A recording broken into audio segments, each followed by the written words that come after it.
Elle déchira son billet de première classe en deux, juste là, devant tout le monde. « Vous n'avez pas votre place ici », lança Marie Dupont d'une voix froide comme l'acier. Le garçon de 13 ans resta figé, les morceaux de billets éparpillés tandis que la cabine plongeait dans un silence stupéfait. « Dites-nous d'où vous regardez cela, car dans quelques minutes, 7 milliards de dollars seront gelés. » Personne ne bougea. Personne ne parla. Tout ce qu'il pouvait faire était de le regarder tenir bon. Un silence s'installa sur la porte 28 de l'aéroport international de Denver. La lumière du matin filtrait à travers les vastes fenêtres, projetant de longs faisceaux sur le sol poli. La zone d'embarquement de première classe bourdonnait de conversations matinales de voyageurs d'affaires, de murmures sur des conférences téléphoniques, de chuchotements sur des emails de dernière minute. Mais au moment où Marie Dupont arracha ce billet, tout se réduisit à un unique cadre de choc. Marie Dupont, 47 ans, mince, cheveux tirés en un chignon précis, portait son uniforme comme une armure, alors que le vol 4582 vers Washington DC se préparait à l'embarquement. Elle tenait un clipboard d'une main et un regard qui ne tolérait aucune absurdité. Elle balaya la file de voyageurs d'affaires, d'assistants gouvernementaux et d'une poignée de boursiers. Quand elle vit Louis Moreau s'avancer, vêtu d'un simple hoodie et portant un sac à dos usé, son sourire professionnel s'évanouit. Son billet était légitime. Le grand-père de Louis, l'ancien gouverneur Alexandre Moreau du Nebraska, avait insisté pour que le garçon voyage en première classe afin qu'il puisse se préparer pour le Forum national de la jeunesse ADC. Ce n'était pas une courtoisie.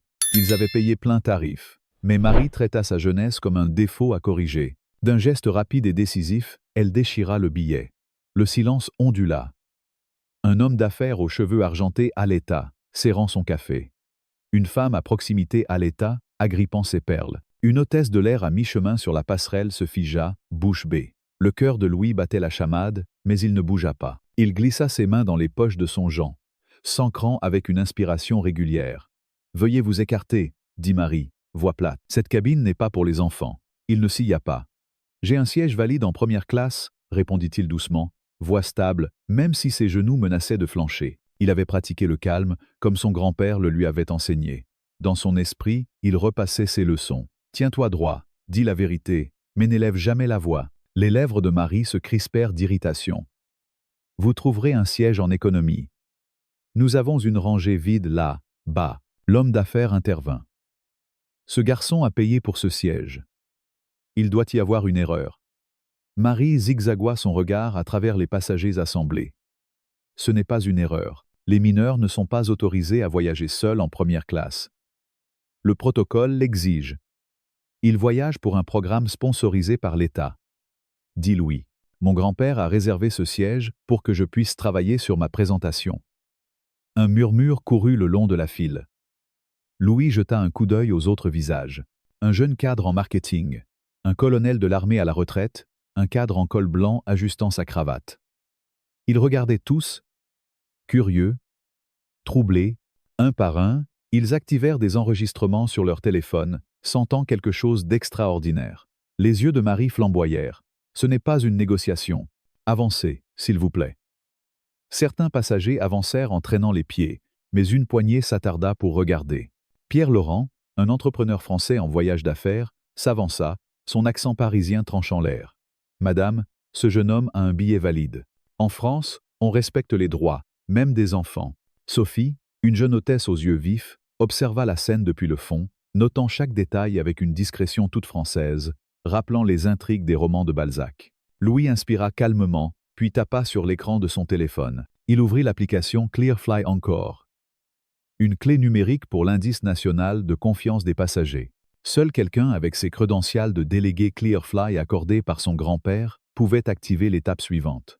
Il n'avait pas besoin d'élever la voix. Son pouce plana au-dessus d'Autoriser. Marie s'approcha à grands pas. Deux officiers de sécurité en uniforme la suivaient. L'officier Brent Taylor, un homme large d'épaules avec une coupe courte, posa une main près de sa ceinture. Le pouls de Louis s'accéléra. Il glissa un écouteur et tapa. « Appelez le gouverneur Moreau. » Sur haut-parleur, une voix calme répondit « Ici le gouverneur Moreau. À qui ai-je l'honneur ?» Grand-père, la voix de Louis était ferme.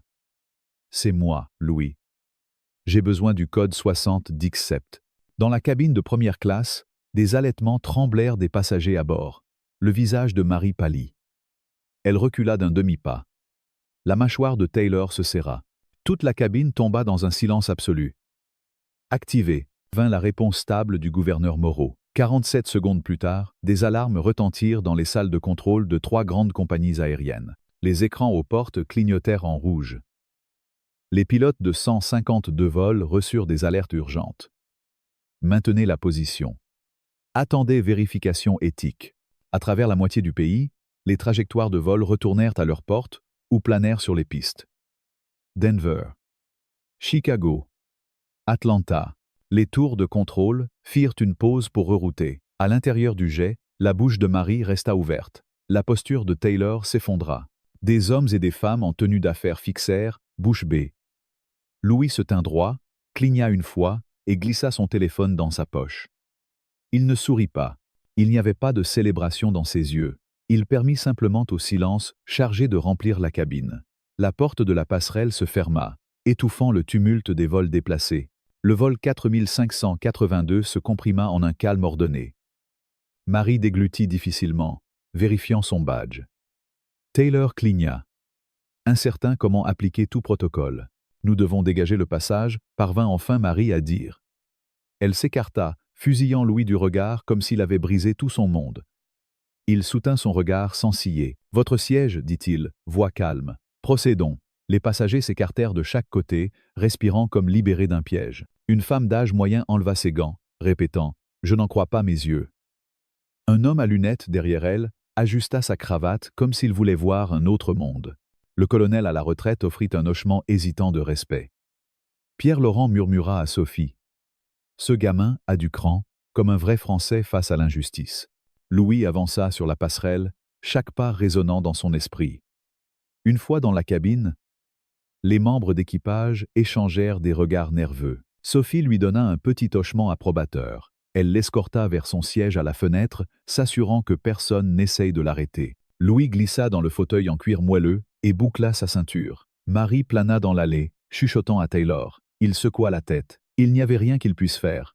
Louis expira lentement. Il tapa à nouveau le numéro de son grand-père. « Merci » murmura-t-il avant de raccrocher. Il fixa par la fenêtre les lumières du terminal, les voies de roulage animées de plane au sol. Au loin, des écrans clignotaient un message d'avertissement. Indice national de confiance des passagers engagés.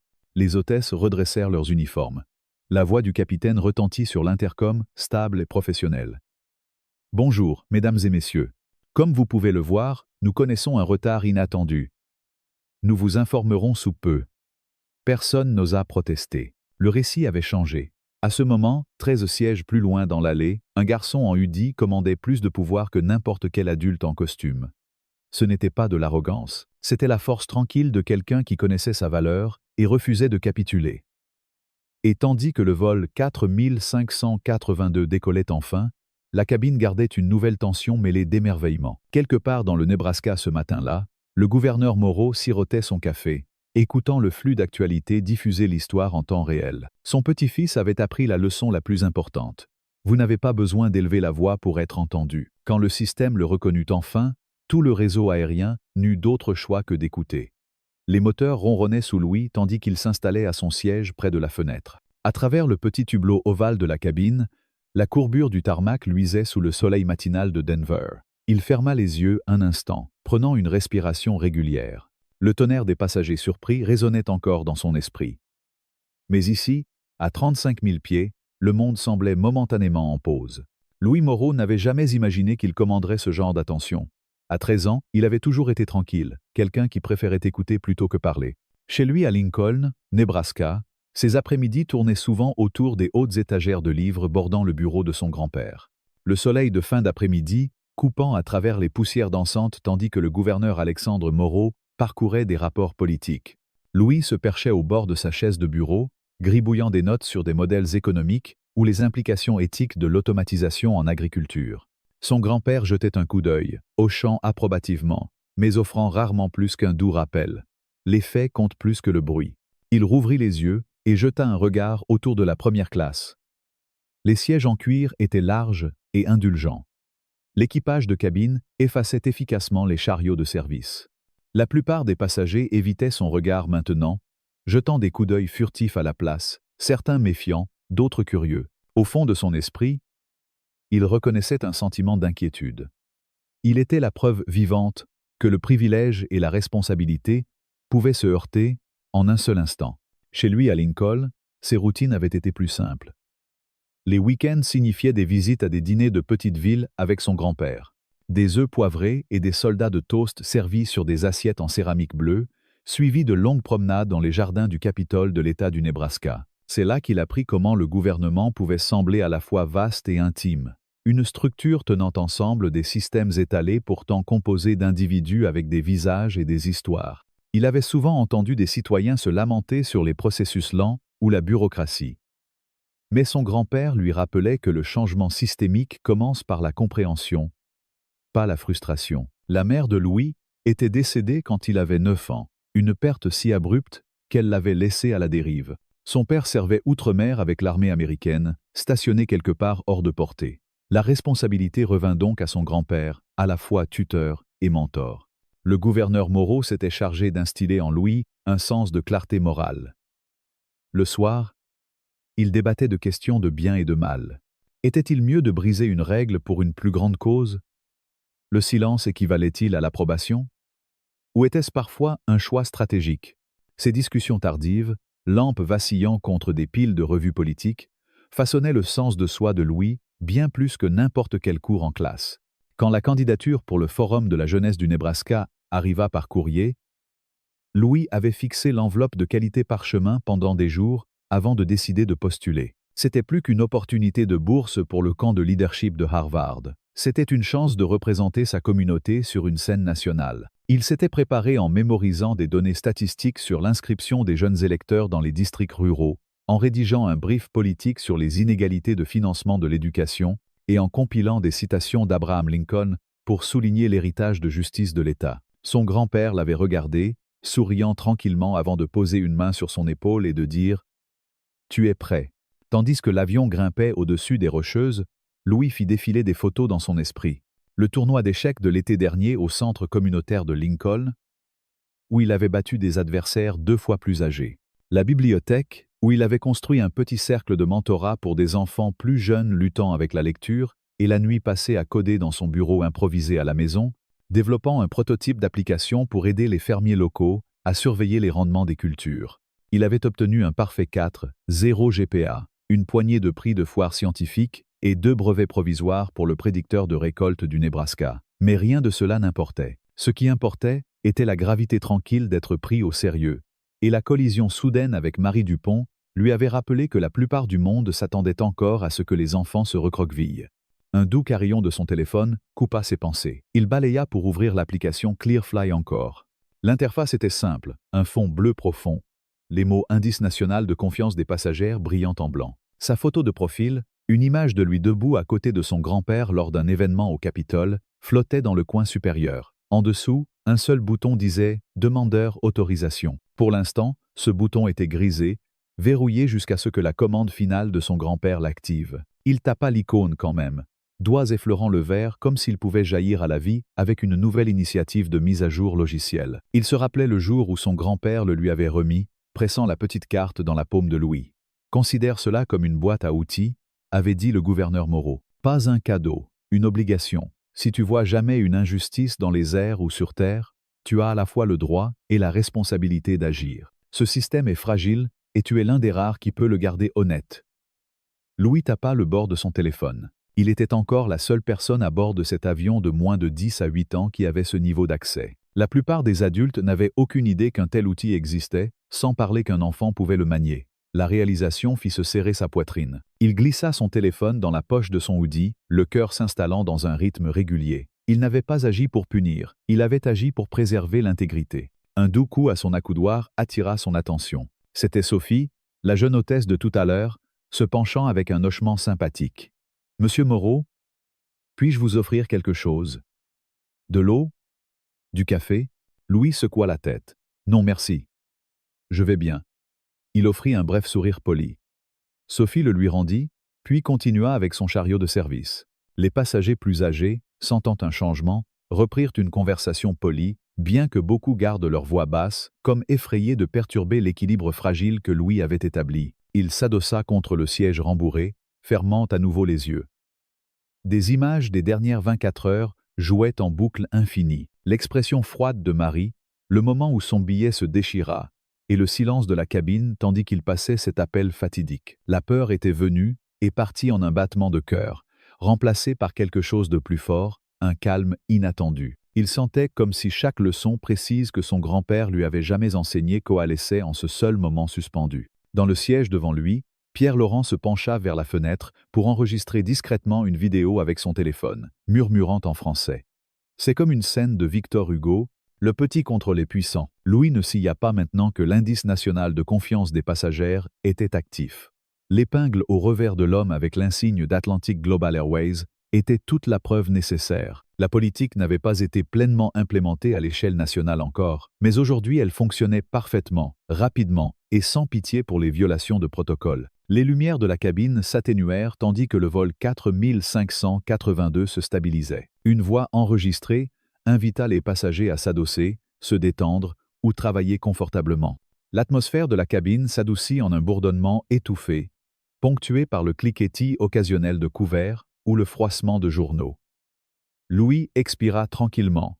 Il avait fait ce qu'il devait faire, mais le voyage était loin d'être terminé. Il était un garçon, certainement, mais aussi un symbole, preuve qu'une personne, peu importe son âge, pouvait tenir ce système responsable. Une étincelle de fierté scintilla dans sa poitrine. Son grand-père l'attendrait à l'aéroport international de Dule, prêt à l'accueillir avec ce demi-sourire familier et un hochement qui disait « Bien joué ». Les lèvres de Louis se courbèrent en un léger sourire, pas triomphant, mais résolu. Il appuya sa tête contre l'appui-tête et offrit un merci silencieux aux leçons qu'il avait apprises dans les coins tranquilles de Lincoln. Que le courage pouvait prendre de nombreuses formes, surtout celles qui ne faisaient aucun bruit.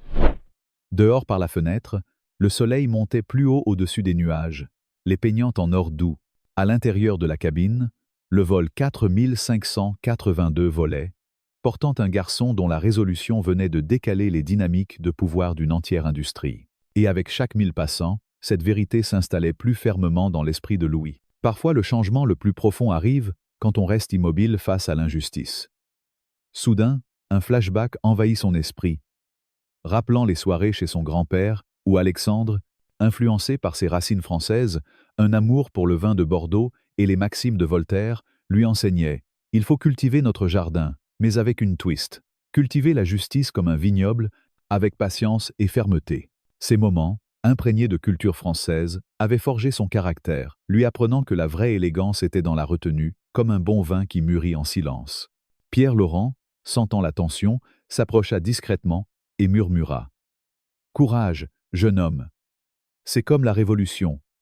Un seul acte peut tout changer. » Sophie, passant avec un plateau, ajouta un clin d'œil complice, rappelant les solidarités discrètes des cafés parisiens.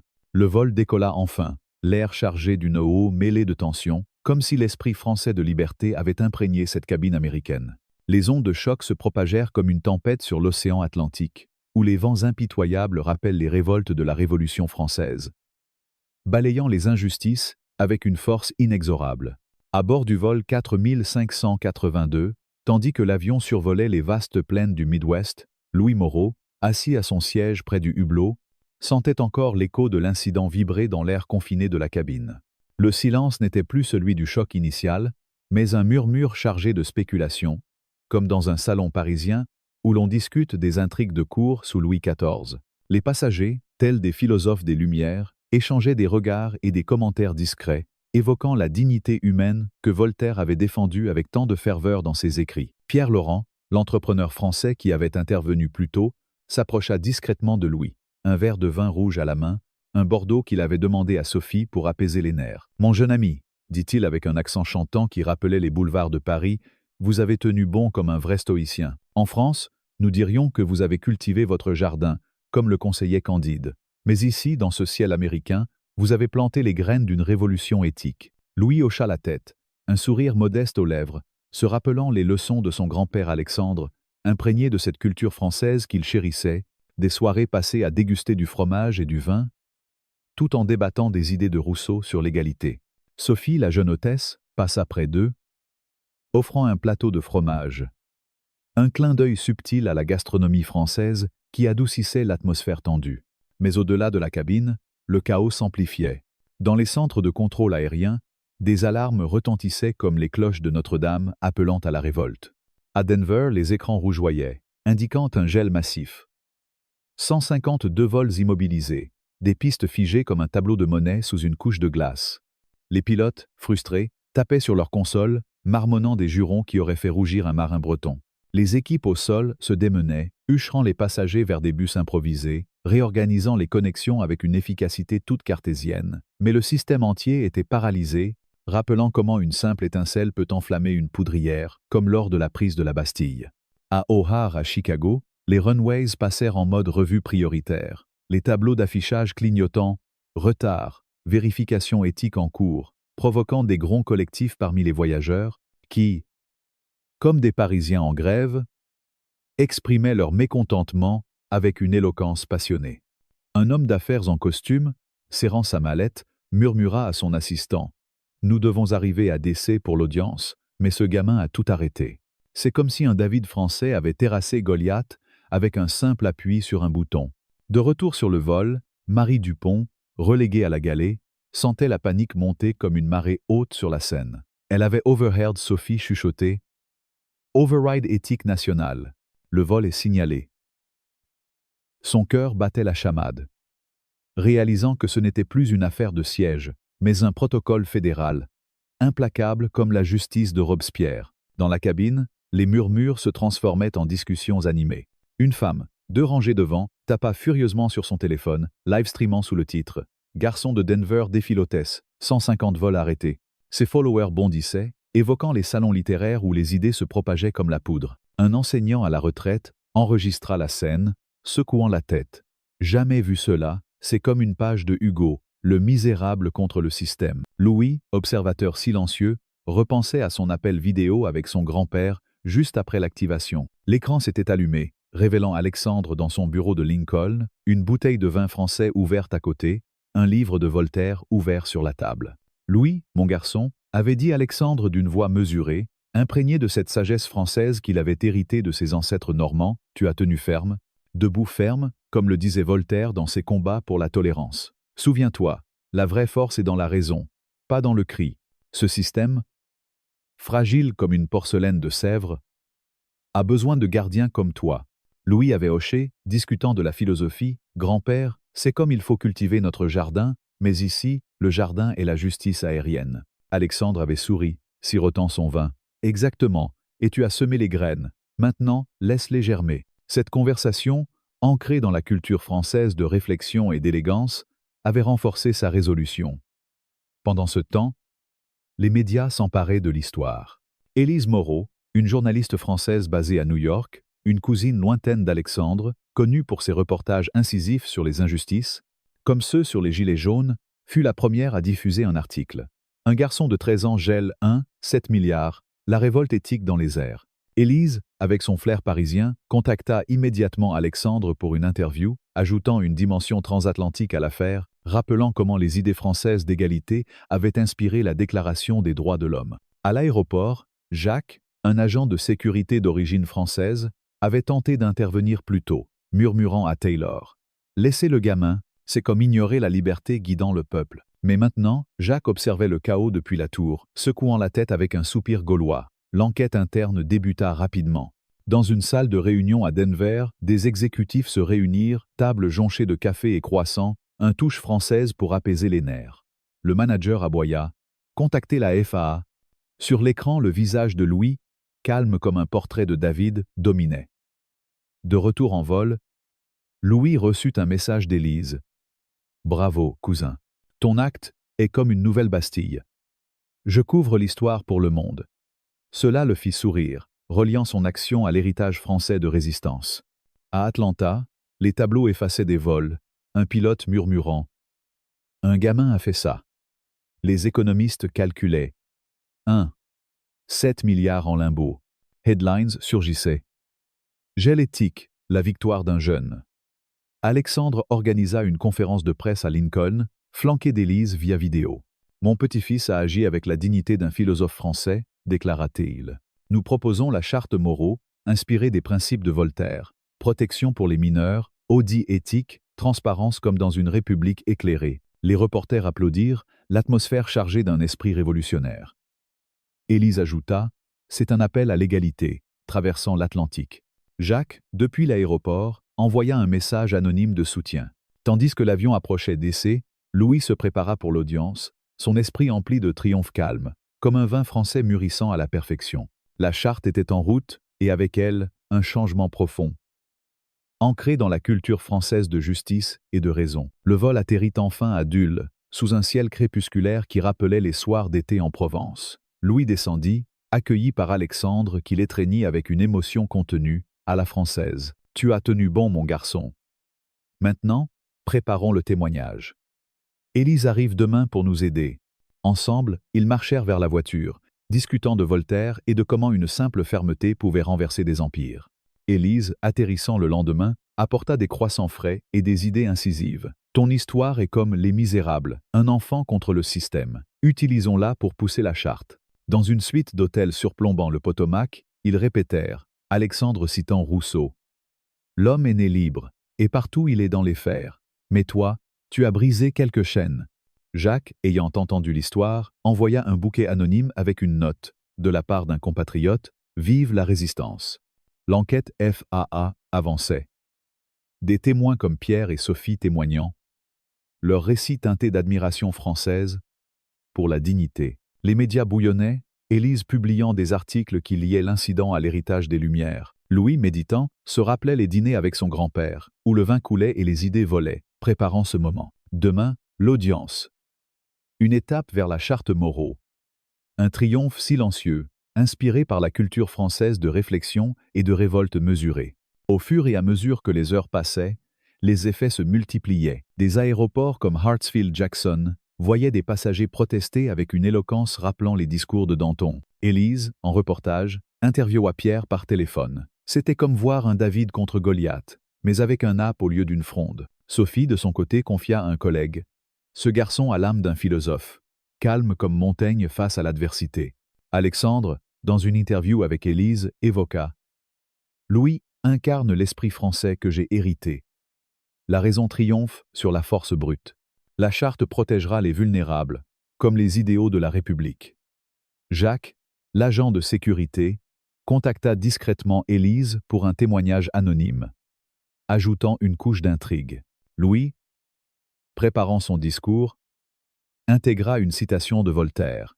« Je ne suis pas d'accord avec ce que vous dites, mais je me battrai jusqu'à la mort pour que vous ayez le droit de le dire, adapté à la dignité des enfants. » La nuit tomba sur Dessé, et Louis s'endormit, rêvant de vignobles français et de justice aérienne, prêt pour le témoignage qui scellerait le changement.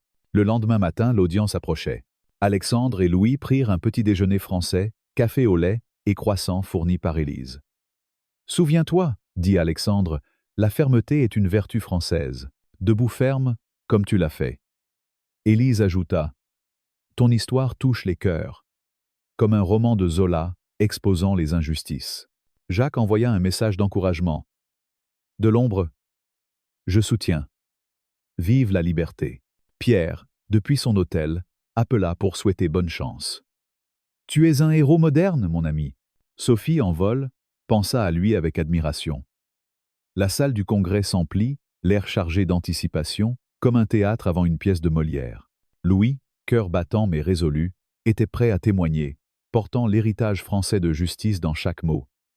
La charte Moreau naîtrait ici, fruit d'une onde de choc qui avait traversé les cieux. À mesure que l'audience débutait, les ondes continuaient. Des protestations pacifiques à Denver évoquaient les manifestations parisiennes, avec des placards citant la Déclaration des droits. Élise filmait, son reportage reliant les Sudiens à l'universalité des droits humains. Alexandre, à côté de Louis, murmura « C'est ton moment, comme Voltaire face à l'intolérance. » Le garçon au chat, prêt à transformer l'onde en loi, ancré dans la culture française de raison et d'égalité. La victoire silencieuse approchait, élégante et inexorable. La victoire se dessinait dans le silence, comme ces moments de contemplation dans un jardin à la française, où les allées géométriques de Versailles rappellent que l'ordre naît de la patience et de la raison, Nom du tumulte. Louis Moreau, assis dans la vaste salle du Rayburn House Office Building, sentait l'air chargé d'une solennité qui évoquait les débats passionnés de l'Assemblée nationale sous la Révolution, où des idées comme celle de Montesquieu sur la séparation des pouvoirs avaient forgé des nations. Les sols en marbre luisaient sous les lumières fluorescentes, et les aides se hâtaient avec des dossiers, rappelant les scribes des salons littéraires du XVIIIe siècle. Claire Dubois, une congresswoman d'origine franco-américaine, connue pour son éloquence inspirée des orateurs comme Mirabeau, présidait une partie de l'audience avec une grâce toute parisienne, son accent subtil trahissant ses racines en Normandie. Elle avait soutenu la cause dès le début, voyant en Louis un symbole de l'égalité chère à la Déclaration des droits de l'homme et du citoyen. Tandis que le marteau du Sherman Porter retentissait, annonçant l'ouverture de la séance, Louis ajusta son blazer, se rappelant les mots de sa mère défunte, une Française immigrée qui lui avait enseigné la vertu de la patience. « Mon cher, comme un bon vin de Bourgogne, les grandes choses mûrissent avec le temps, sans hâte ni violence. » Cette leçon, imprégnée de la culture française où l'art de vivre enseigne la modération, l'avait guidé à travers l'orage.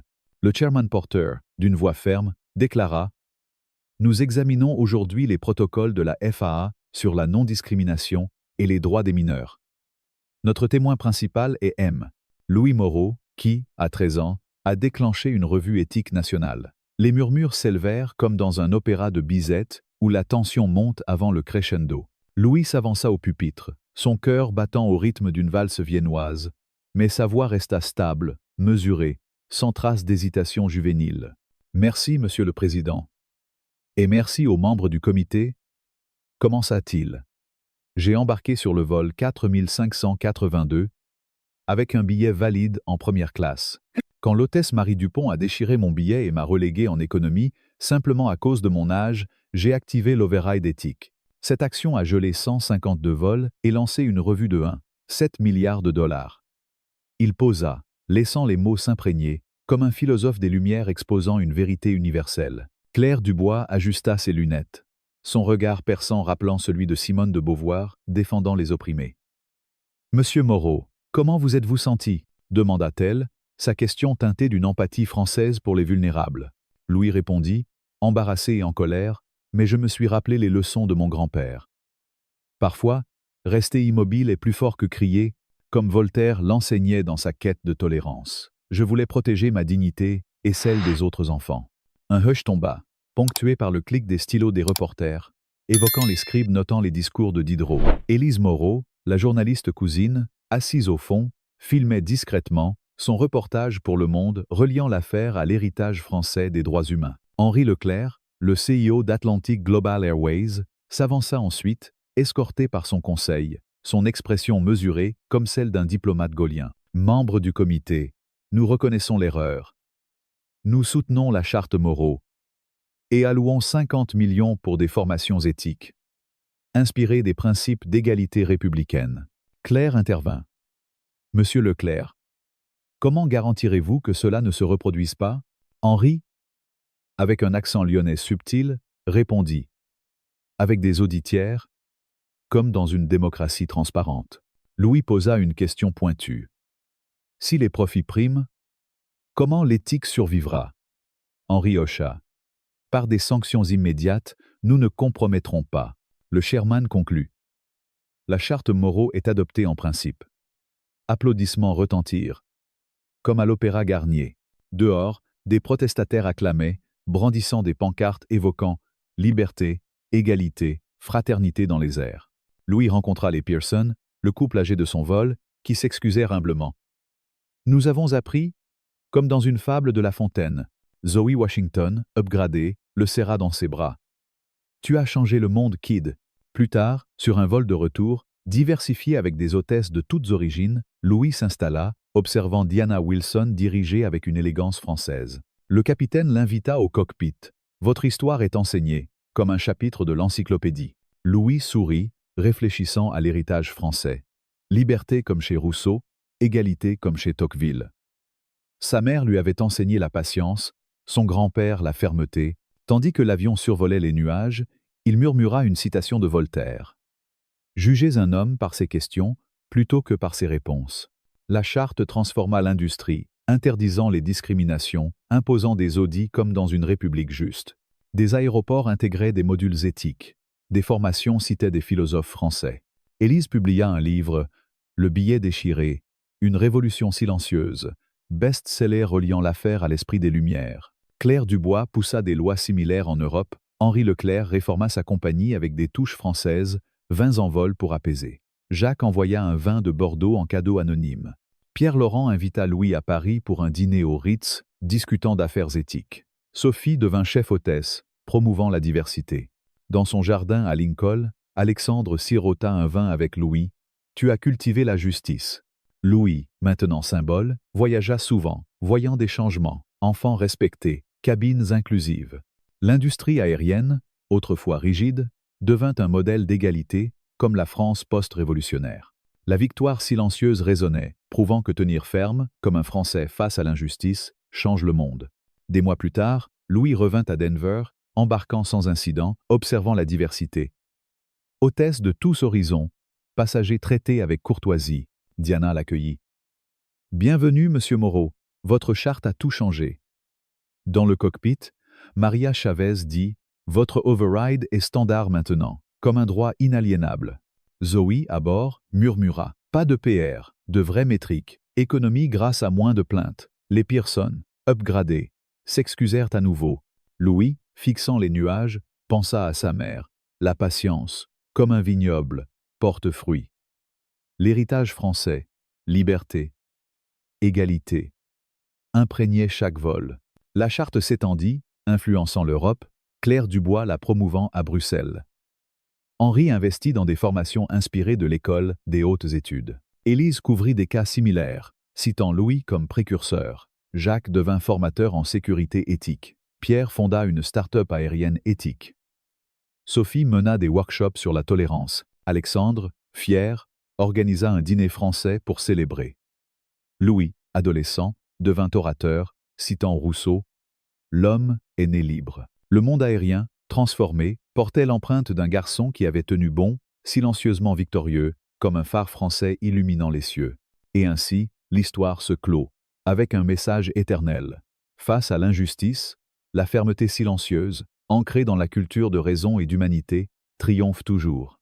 La victoire silencieuse se perpétuait, comme les échos des philosophes français résonnant à travers les siècles. Louis, de retour chez lui, cultivait son jardin, littéralement, plantant des vignes inspirées de celles de Bordeaux, symbole de patience. Alexandre, sirotant un vin, déclarait « Tu as incarné l'esprit des Lumières ». Claire, depuis Washington, poussait des réformes globales, citant la charte comme un pont transatlantique. Henri réorganisa sa flotte avec des menus français pour promouvoir la culture d'égalité. Élise, son livre traduit en multiples langues, inspirait des mouvements mondiaux. Jacques forma des agents à la vigilance éthique. Pierre investit dans des techs aériennes justes. Sophie promut la diversité comme un art de vivre. Zoé mesura les impacts, prouvant que l'éthique économisait. Les Pearson, humbles, voyagèrent en coach avec gratitude. Dans les aéroports, des plaques commémoraient la charte, gravées de citations de Voltaire.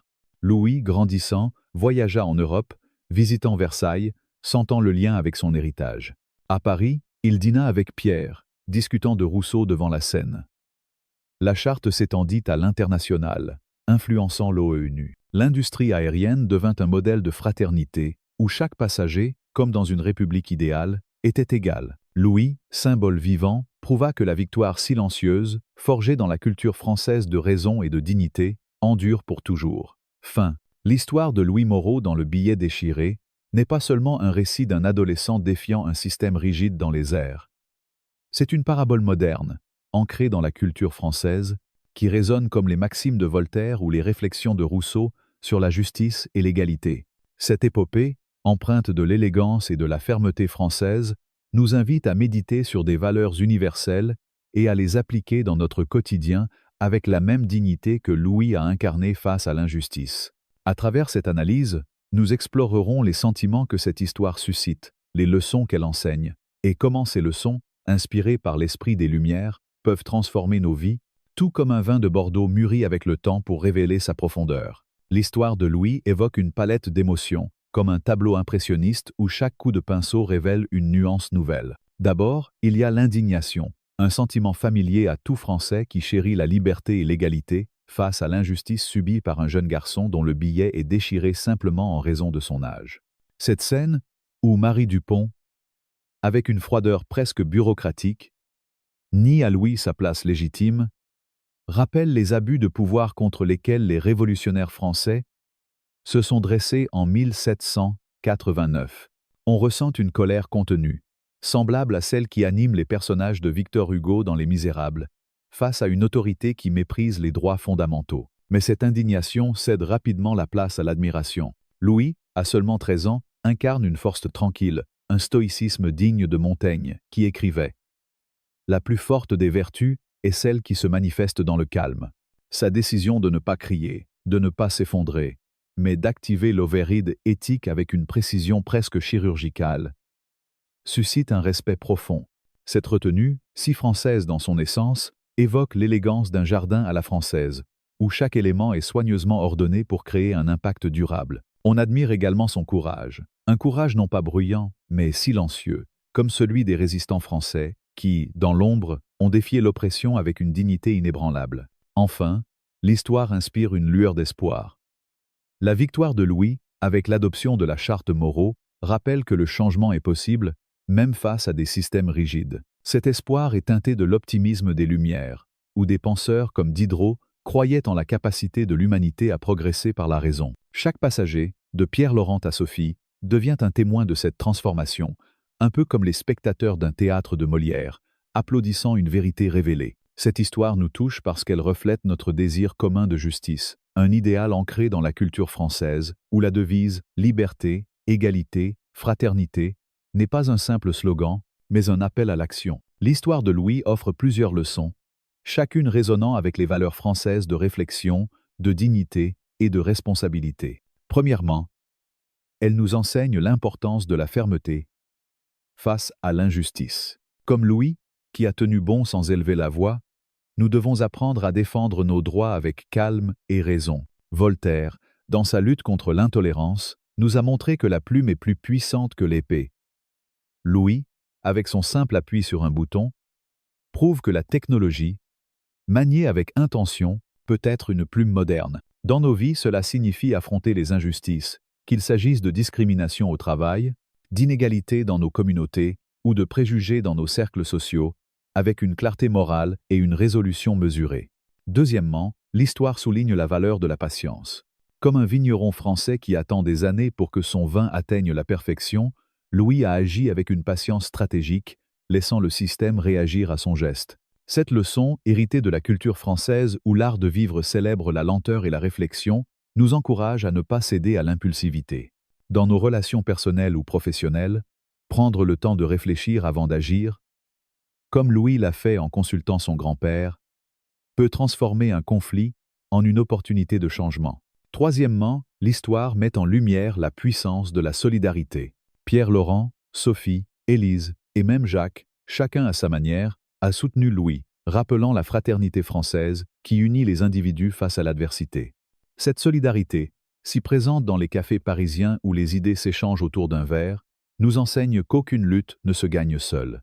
En appliquant cette leçon, nous pouvons bâtir des communautés plus fortes, où chaque voix, même celle d'un enfant, est entendue et respectée. Enfin, la charte Moreau nous rappelle l'importance de transformer les victoires personnelles en changements systémiques. Louis ne s'est pas contenté de défendre son siège, il a inspiré une réforme qui protège tous les voyageurs.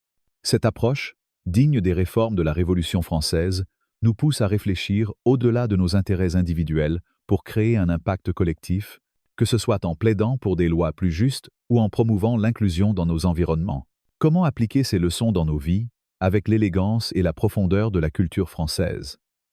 D'abord, cultivons notre propre « jardin de justice », comme le suggérait Candide. Cela signifie identifier les injustices autour de nous, peut être un collègue ignoré à cause de son origine, ou un étudiant marginalisé dans une salle de classe, et agir avec la même fermeté que Louis. Par exemple, si nous voyons une discrimination, nous pouvons, comme Louis, utiliser les outils à notre disposition. Une plainte formelle, une pétition, ou même une conversation respectueuse pour exiger le changement. tout en restant calmes et rationnels. Ensuite, pratiquons la patience comme un art.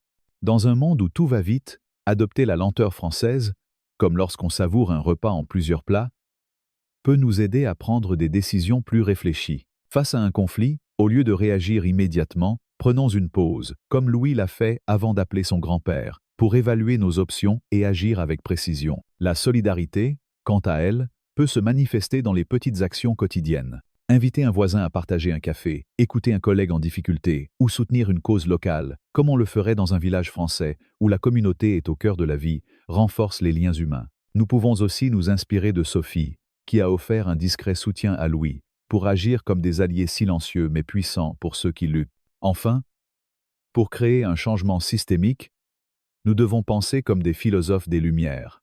Cela peut signifier s'engager dans des associations, écrire à nos élus, ou utiliser les réseaux sociaux pour amplifier les voix marginalisées, comme Élise l'a fait avec ses reportages. Chaque action, aussi petite soit-elle, contribue à un monde plus équitable, tout comme la charte Moreau a transformé l'industrie aérienne. Cette histoire de courage et de dignité, ancrée dans l'esprit français, ne doit pas rester une simple anecdote. Elle est un appel à agir, comme un manifeste des Lumières invitant à réformer le monde. Alors, chers amis, je vous invite à faire vivre cette histoire. Likez cette vidéo pour montrer votre soutien à la justice et à l'égalité. Partagez-la avec vos amis, comme on partage un bon vin lors d'un dîner, pour inspirer d'autres à cultiver leur propre jardin de justice. Abonnez-vous à notre chaîne pour ne pas manquer d'autres récits qui célèbrent l'esprit humain et les valeurs françaises. Et surtout, laissez un commentaire pour partager vos réflexions. Comment appliquerez-vous les leçons de Louis dans votre vie? Ensemble, comme dans un café parisien vibrant d'idées, faisons résonner cet appel à la fraternité et à la raison, pour un monde où chaque voix, même celle d'un enfant, compte.